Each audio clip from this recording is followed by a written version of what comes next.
I called 911 because I thought someone was inside the kitchen. I was whispering to the operator while hiding in the kitchen. Then she suddenly asked, "Sir, are you inside the house right now?" I said yes. There was a long pause. Then she whispered something that made my blood run cold. "Sir, you need to leave your house right now, because according to our system, your house called 911 10 minutes ago." I thought she was joking. My house called 911?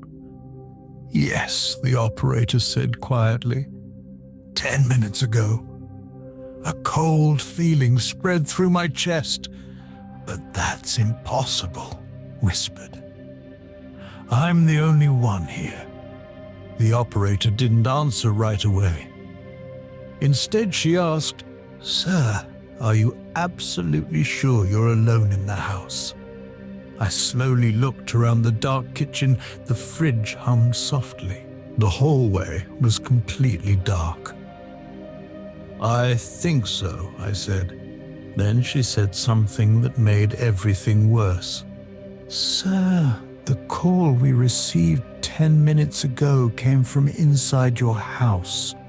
My heart started racing. "What did the caller say?" I asked. There was a pause on the line. Then she answered in a quiet voice. "They didn't say anything, sir. They were just breathing." The silence in the kitchen suddenly felt heavier. I realized something terrifying. If someone had already called 911 from my house, then that person was still here somewhere, listening. The operator suddenly spoke again.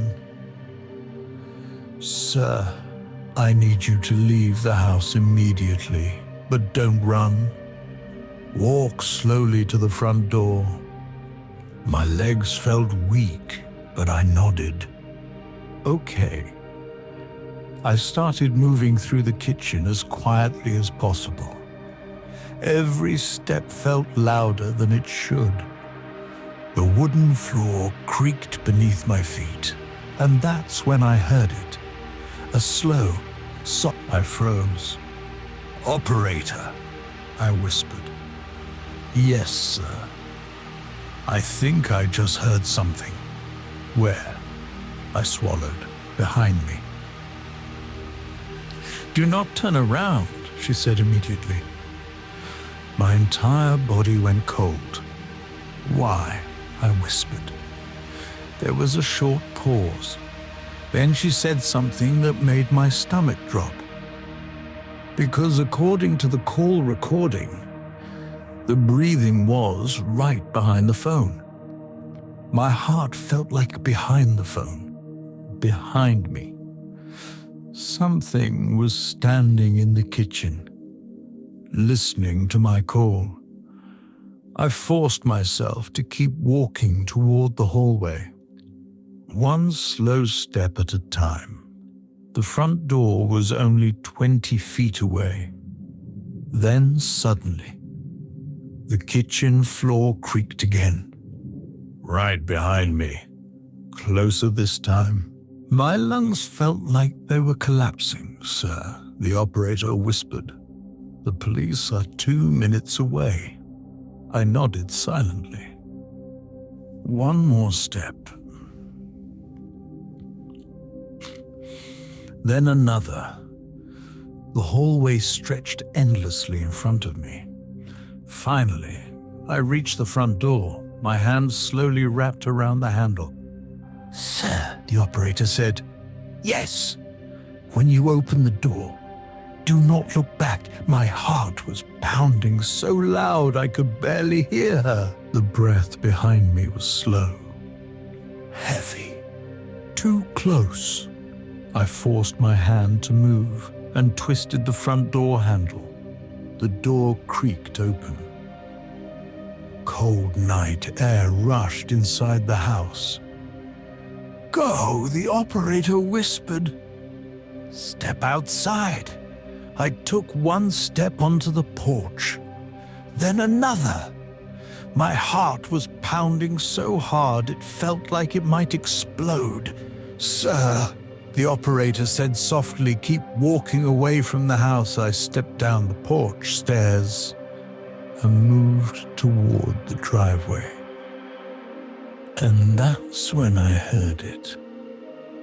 Footsteps behind me. Slow footsteps crossing the kitchen floor, then the hallway. Following me, I wanted to turn around. Every instinct in my body was screaming to look. But I remembered what she said. Do not look back. Sir, the police are turning onto your street now, the operator said. In the distance, I could finally hear sirens, loud, getting closer, right at the open front door. For a moment, everything was silent. Then the operator spoke again. Her voice sounded confused now. Sir, something just happened. What? I asked. The call from 10 minutes ago. It just ended. My stomach dropped. What do you mean? I mean, whoever called from inside your house just hung up. Before I could respond, police cars stopped in front of my house. Officers jumped out and rushed inside. I stood in the driveway, shaking. A few minutes later, one of the officers came back outside.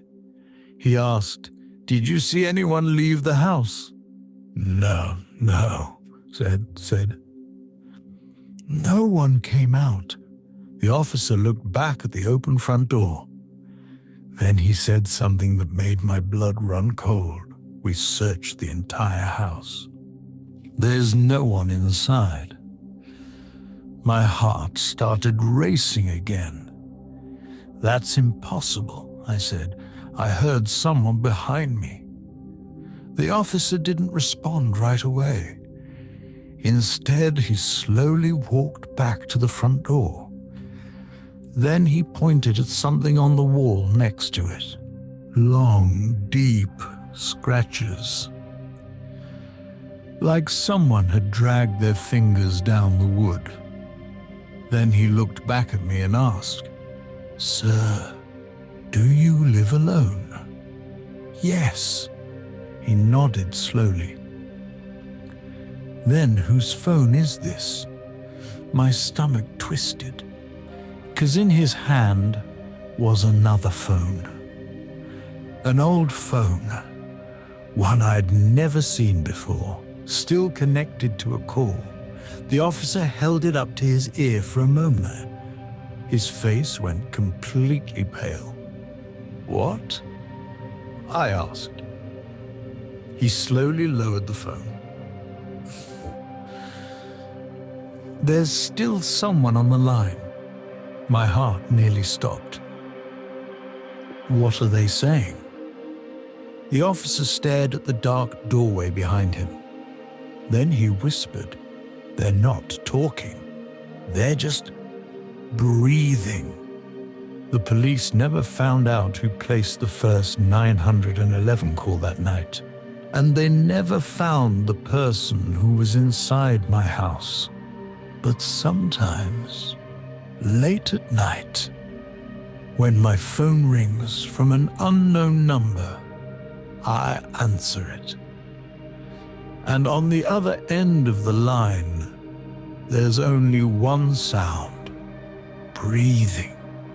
If you enjoy stories like this, welcome to Noxmare, where some calls for help should never have been answered.